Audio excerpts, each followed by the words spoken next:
Kate Neela.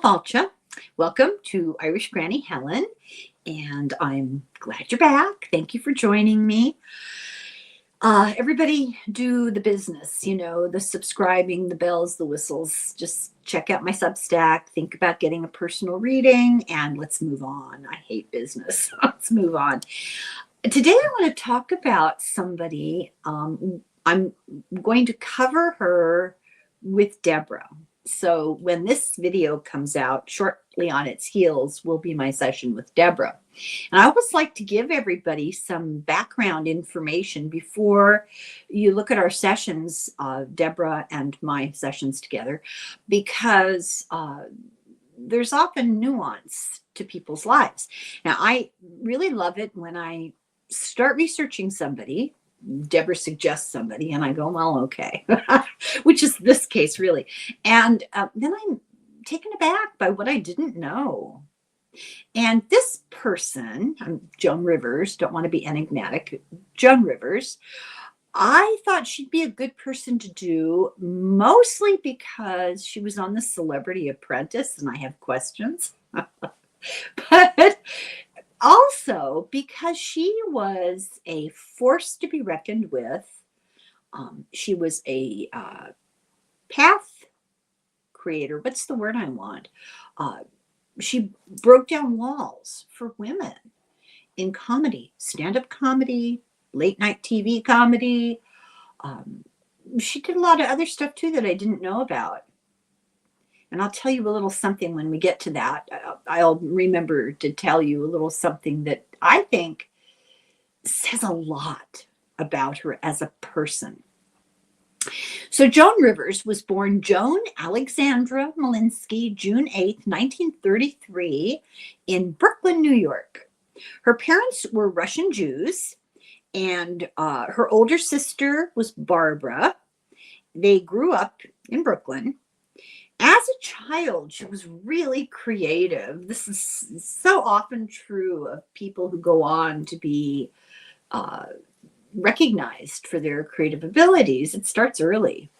She liked to create alter egos and act things out. And so when her favorite one that she created when she was quite young was J. Sandra Meredith. It just cracks me up. She attended the Brooklyn Society for Ethical Culture School, which was a progressive school. I've heard about this school before, and I don't know, I can't remember the context. Somebody else famous we've talked about went to this school. Progressive, no kidding. It was extremely progressive. Then she went to the Adelphi Academy of Brooklyn, which was a college prep day school. She was the co-chair of the school, so I'm imagining that means like president of the student body, because she had theatrical experience. In 1949, at the age of 16, she performed in what was called the school cavalcades. She was vice president of the drama club, and she graduated in 1951. As a teenager, her family moved to Larchmont, New York. I don't know really. I recognize the name, but I don't really know anything about it. She began at Connecticut College because her sister went there, but after 2 years, she transferred to Barnard. She graduated in 1954 with a bachelor's in English and anthropology. She struggled with her weight her whole life as a child. I guess she was fat as a child and she was fat as a teenager. And, you know how it is, that her body image was severely affected by this. And it came out in obvious ways as she got older. She claimed, and it was later disproven, that she graduated summa cum laude and that she was in Phi Beta Kappa. She claimed that she had her first lesbian kiss on stage when she kissed Streisand in a play when they were both young. But it was shown later that they were never on stage at the same time. She did all kinds of things for work. She was a tour guide for Rockefeller Center. She was a writer and a proofreader in an ad agency.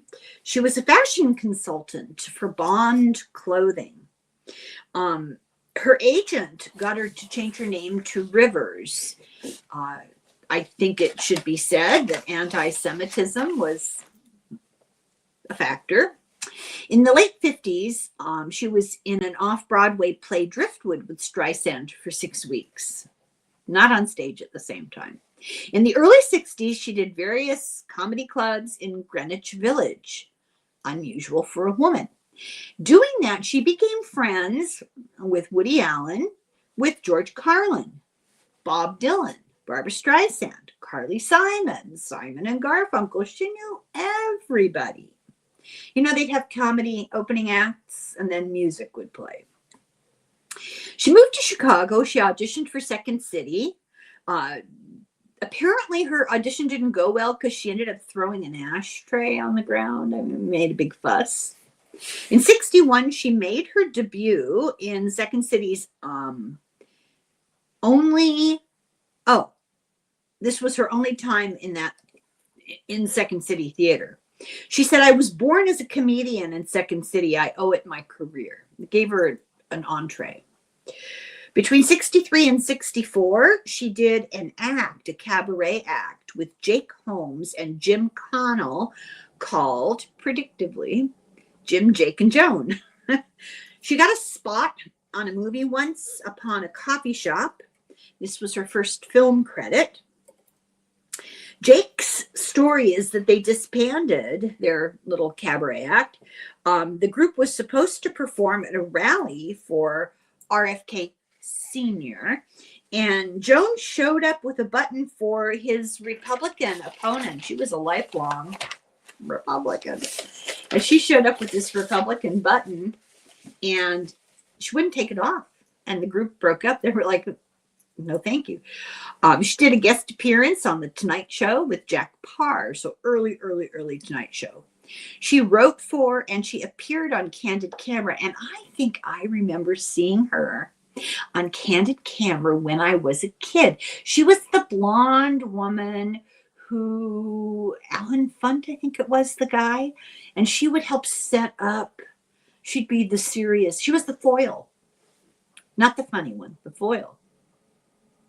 She appeared on The Tonight Show with Johnny Carson after 7 auditions. She was persistent. She did 7 auditions in 3 years, and on February 17th, 1965, she got her breakthrough. Carson told her, "You're going to be a big star." She appeared often on the show. She became close friends with Johnny Carson. In the following years, she was on Ed Sullivan, Mike Douglas, Dick Cavett, my favorite. She did Girl Talk with Virginia Graham. In 68, she had a small role in the movie The Swimmer. Burt Lancaster, I think. And she did a syndicated daytime talk show called That Show with Joan Rivers. Every episode was standalone theme, and she would have experts and celebrity guests and stuff. She did 2 comedy albums in the mid-60s. Excuse me. She's like the Energizer Bunny. It's incredible what she did. In the 70s, she did late night circuits on many shows as a guest. Carol Burnett, Hollywood Squares, Here's Lucy. In January of 1972, she did a thing called Fun City on Broadway, and it got negative reviews. They only did 9 performances. She was the comedy writer for it, and they called her a really good comedy writer. They didn't have anything good to say about the show. Between 72 and 76, she was the narrator for The Adventures of Letterman on the Electric Company. I don't even know what that is. But in 73, she co-wrote a film, The Girl Most Likely to... ... with Stockard Channing. This fictionalizes Rivers' story of the ugly girl who gets plastic surgery and becomes beautiful and gets revenge. It's a cult classic. I've never seen it. I don't know if it's available. 3 times a week, meanwhile, in her spare time, 3 times a week, she wrote a column for the Chicago Tribune between 73 and 76. She was as much a writer as she was a performer. In 74, she wrote a book called Having a Baby Can Be a Scream. She described it as a catalog of gynecological anxieties. In 78, she was the director for the movie The Rabbit Test that she wrote and starred in with Billy Crystal as the world's first pregnant man. She was an opening act for singers on the Vegas Strip. She opened for Helen Reddy, Robert Goulet, Paul Anka, Matt Davis, Sergio Franchi. God, trip down memory lane. She was successful in the 80s. She did Carnegie Hall stand-up special. She was on Saturday Night Live. She had made a special best-selling album that was nominated for a Grammy. In 83, Carson made her his permanent guest host, well, like when he wasn't there, you know, and she started calling herself Carson's daughter. She served on the National Student Film Institute Advisory Board. In 84, she wrote, she got the award for the best-selling humor book, where she made a lot of jokes about promiscuity. Showtime did a special on it. And in 86, she wrote Enter Talking. The new Fox network announced her Late Show starring Joan Rivers. This was the first time a woman had her own late night talk show. It would be on the same time as Carson, competing with Carson, and he didn't hear it from her. Fox went out of their way to tell him. She found out that he had just found out, and she called him up to say, I'm sorry, I didn't tell you yet. Early days. And he hung up on her and never spoke to her again. He saw it as a huge betrayal. She later wondered she should maybe have even asked his blessing before accepting the job. She was banned from The Tonight Show by Carson, Leno, and Conan. She made a brief appearance in February 17th of 2014 at the age of 80 with Jimmy Fallon. She returned March 27th of 2014 for a full interview. She did a short-lived late show. She and her husband were the producer and host, and they got fired May 15th of 1987. She blamed his death on this firing.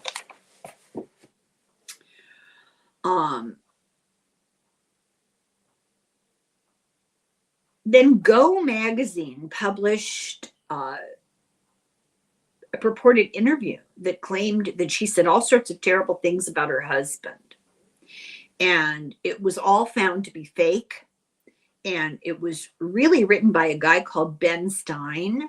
And she sued him for libel and won. And she gave all of the money she won to charity. Now, I don't talk about it too much because her husband died at his own hands. And it was shocking. And like I said, it was shortly after they were fired. And then she'd said all this terrible stuff about him. Nancy Reagan was her close friend who helped her after her husband's death. She was in a bad state. She did voiceovers for Mel Brooks' Star Wars parody Spaceballs in 87. Wasn't that with John Candy? I think it was. In 89, she did Pee-wee's Playhouse Christmas special. In 86 to 89, she was the center square in Hollywood Squares. In September 5th of 89, she began the Joan Rivers show, which was a very popular daytime show. She ran for 5 years. She got the Daytime Emmy for it. It was said that the best part of it was her chatty stream of consciousness. In 1990, she made How to Murder a Millionaire. Then she discovered QVC. Apparently they sell stuff. And she started doing jewelry, clothes, beauty products. She said, before me, only dead celebrities went on QVC. By 2014, she had sold more than $1 billion worth of merchandise. She was one of the network's top sellers. In 1991, she wrote her book, Still Talking. In 93, she was nominated for 5 Emmys. In 94, she and her daughter Melissa, for the first time, hosted a pre-award show for the Golden Globes for E! Exclamation point. And in 95, their Academy Awards pre-award show, similar to the Golden Globes award show, premiered for E! Exclamation point. They revolutionized the red carpet as a space to showcase designers' work and celebrity interaction. She had candid conversations about what actresses were wearing. No, who actresses were wearing. On May 15th, 1994, she did Tears and Laughter, premiered the Joan and Melissa Rivers story about what happened after her husband's death. In 95, she wrote a book called Jewelry by Joan Rivers. She wrote and starred in a play about Lenny Bruce's mother, Sally Mann, who was comic. She also was a comedian, and Joan played her. They did 50 performances between May and June of 94 on Broadway, and her performance was praised to high heavens. The Chicago Sun-Times said she was compelling. New York Times said that she's exuberant, fearless, inexhaustible. She got nominated for the Drama Desk Award as Outstanding Actress in a Play. In 97, she got her own radio show in New York City, which she did for 3 years. She did everything. She is inexhaustible. It makes me tired just reading this litany of successes. She wrote 3 self-help books. In 2000, she was the guest speaker at the American Operating Room Nurses Conference in San Francisco. You gotta love it. Knowing that her predilection for plastic surgery cracks me up. I'm sure it was hilarious. In 2002 to 2004, she did a tour of her one-person comedy show in the United States and the UK. It got excellent reviews. She moved her red carpet show to the TV Guide channel for 3 years. She got an almost $8 million contract. She guest starred on TV shows. She was in Shrek 2. In 2004, she was part of the receiving party, not party fun, like group, at Reagan's funeral in the state capitol. Oh, no, I read that wrong. She was part of the receiving group when Reagan was in state at the Capitol. That makes more sense.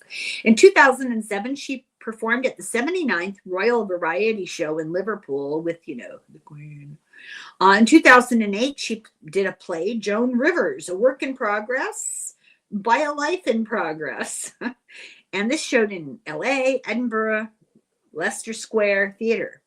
In 2008, she was the only other American with Robin Williams to do a comedy event that was put on for Prince Charles' 60th birthday. In 2005, I got tired of writing down all the game shows she was in. She was in a whole lot of game shows. In 2009, this is the sole reason I wanted to look into her, she did the Celebrity Apprentice. She won. And I remember her being intelligent.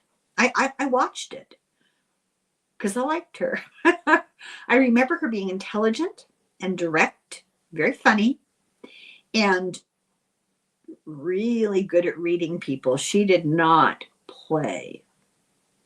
And I'm so upset. I cannot remember the dynamics between her and Trump. I can't remember. I know that the whole entire show was dripping with obsequious people kissing his you-know-what. Anyway, she won, and her money, the Celebrity Apprentice money, they didn't take a job from him. What they got was a donation of money to their charity of choice. Her charity was For God and Love We Deliver.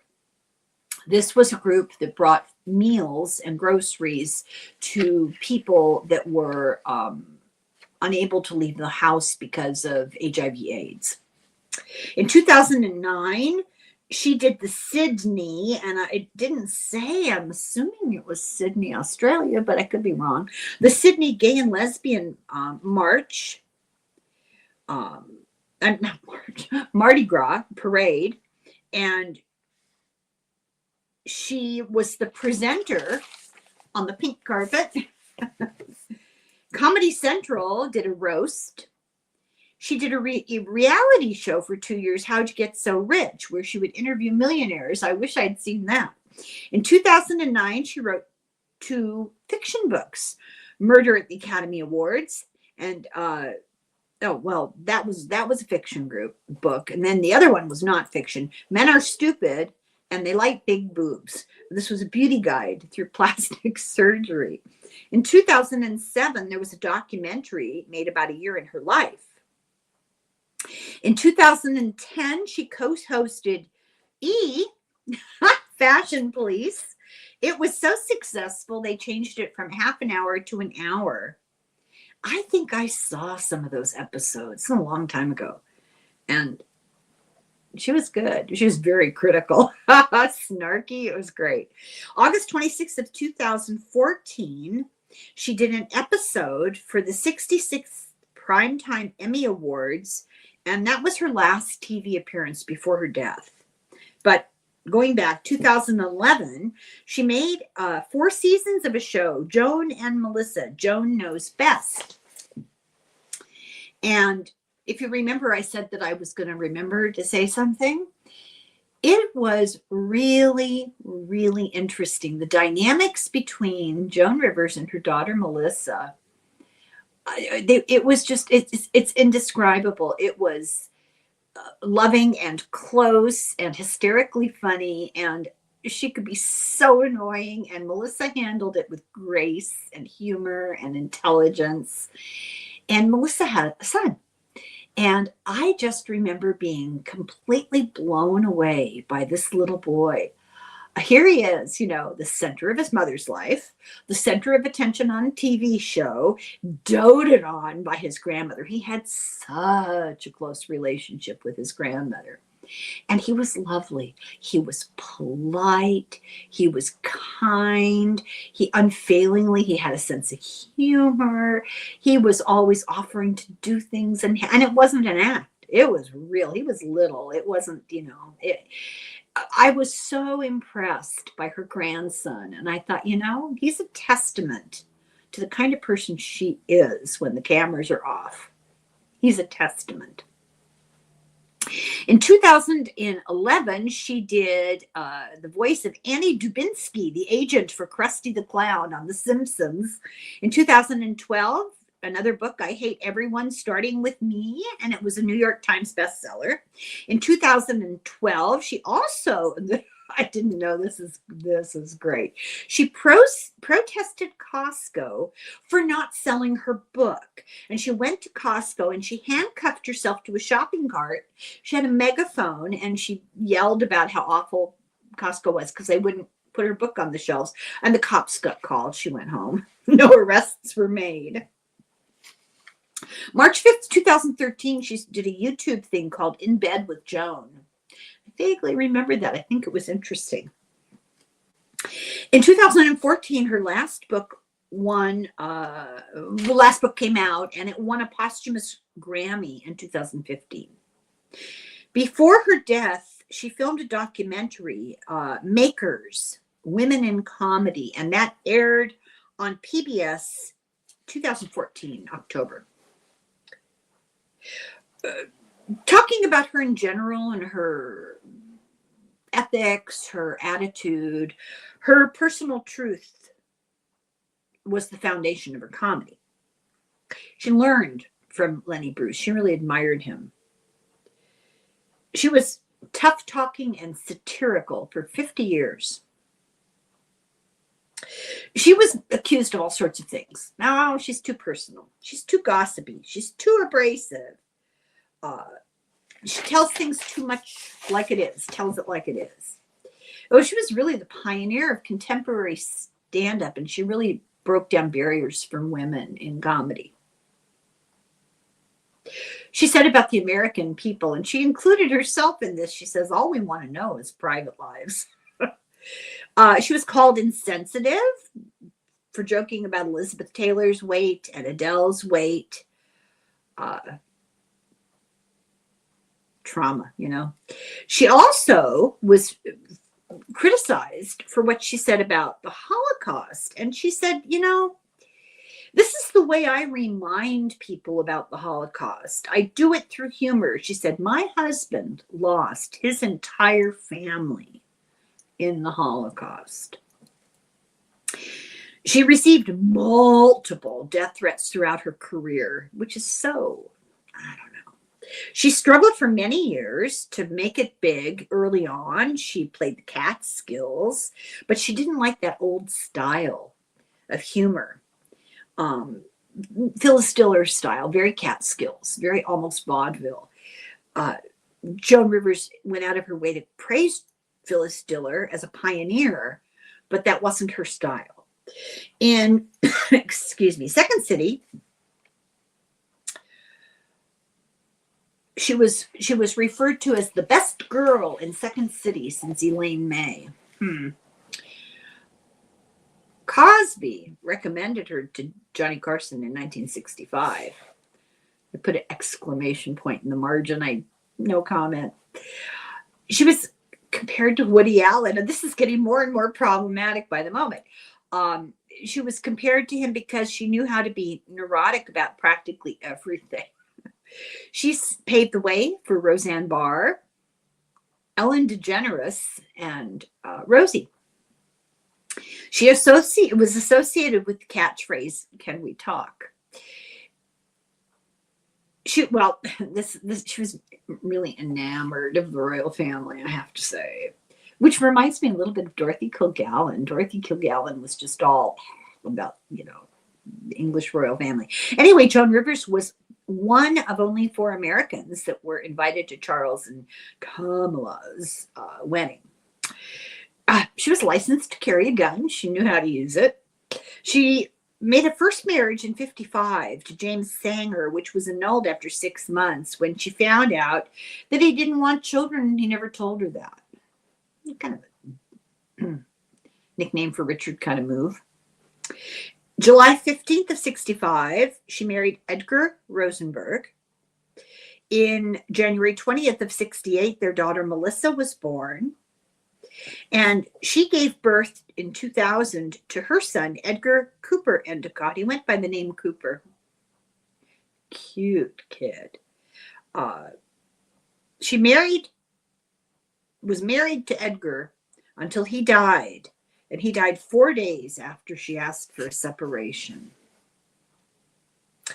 She told Howard Stern in 2012 that she actually had several affairs in her life. Looks like she had good taste because she had one with Robert Mitchum. I'm just saying.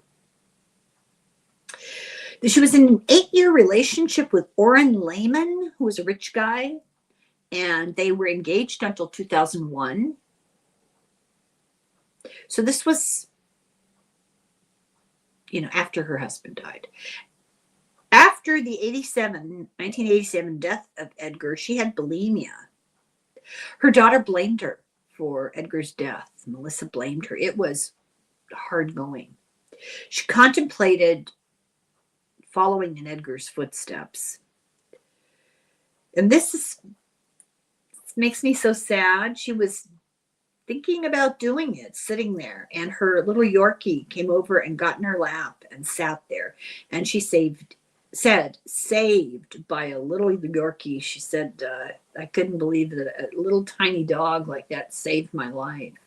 And she got counseling and support, recovered. I had a Yorkie who died of old age. She was 18. Great little dogs. And I did not buy her from a breeder. Well, that's a lie. I bought her from a breeder, but she was a reject. Nobody wanted her. They couldn't get rid of her. They didn't want her, even though, she had, she could have had papers if I wanted to waste the money, which I didn't. I didn't care about it. But she was a little too big. She wasn't standard. She didn't, fit the standards, like size and her coloring. Her hair was the wrong consistency. They have that kind of silvery, usually silky hair that goes to the ground like a curtain. Watch the dog show on Thursday. She wasn't like that. She was chunky and had kind of cottony hair, but she was a purebred. I mean, her parents were all Sir this and Lady that, It's ridiculous. But best little dog. Total brat. Best little dog. Anyway, back to Joan Rivers. She was really into philanthropy. She had a close relationship with the LGBTQ community. She supported AIDS research and charities involved in HIV/AIDS charities. She did benefits. She did benefits for medical foundations. She worked with the Elton John Foundation. She worked with God's Love We Deliver, the food program. And she was the honorary director for the American Foundation for Self-Harm Prevention. She donated often to guide dogs for the blind.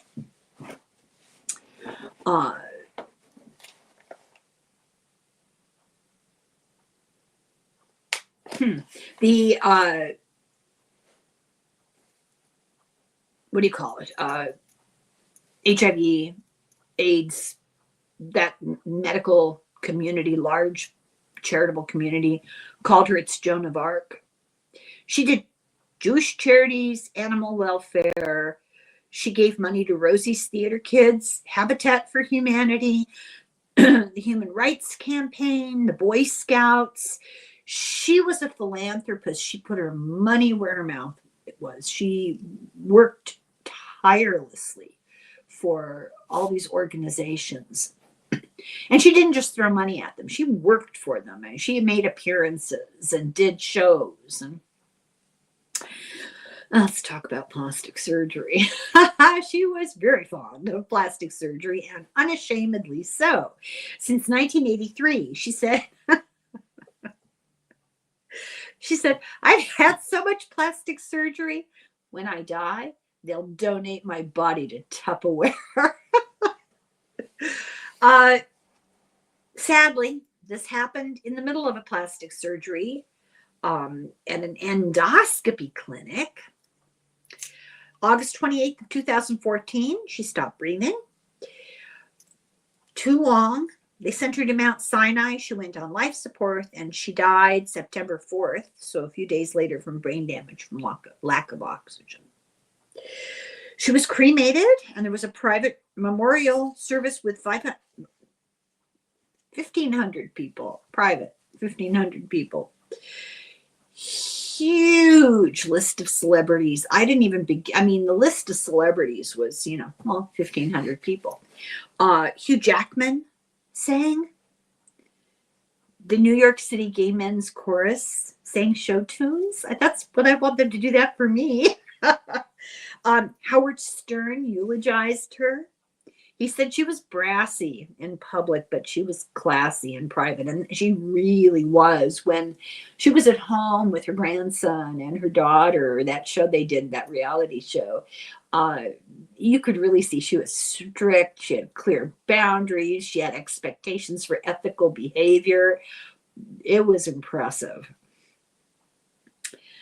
Her daughter, Melissa, read a comedic note and took some of her ashes to Wyoming. So I guess she must live in Wyoming. I was going to research it, and I didn't get around to it.